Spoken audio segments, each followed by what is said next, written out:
Hey, check this by iPower. This is the triple strainer set. So a three-piece set of multifunctional mesh strainers.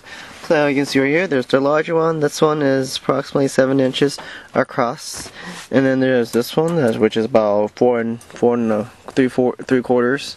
So it's like 4.72 inches, pretty much.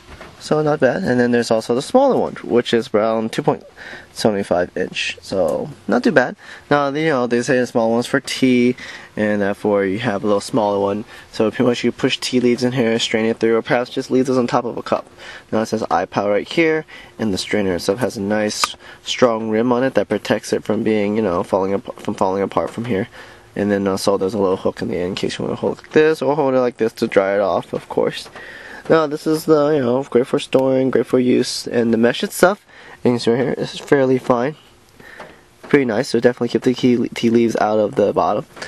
Then you have the medium one, and you see, nice domey shape, very strong, sturdy, stainless steel, which you could throw into the washer if you want, or you can wash it by hand, however you want to, you know, wherever is more preferred.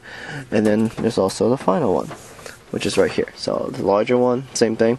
Now, I usually use this more for like making juices, or perhaps, you know, pushing pulp on top of it and let it just go through. Or if you have pulp at the bottom in a bowl, you can always just push one of these on top of it, and the pulp, you know, the liquid would just flow upwards, and you can drink it from a straw basically, which is not bad at all. I mean, this is really easy to use, and these are nice and sturdy strainers, especially the handles. Handles are fairly strong. They are, you know, not much flexible, which means they'll last for a long time as well. So you can see here, these handles are welded on to the base. This part as well, they're both welded on, so it's not one piece metal frame that goes through, but, you know, it looks like the welding is pretty strong as well, so it looks like something's gonna fall right off and everything. So I can shake it, and no problem at all. And everything's welded together just fine, and easy to use, easy to clean. Hopefully this will help you. Any questions, feel free to shoot me a comment below and ask if I can help. And once again, this is by iPower, and this is their 3-piece set of strainers, and hopefully this will help you. Thanks for watching.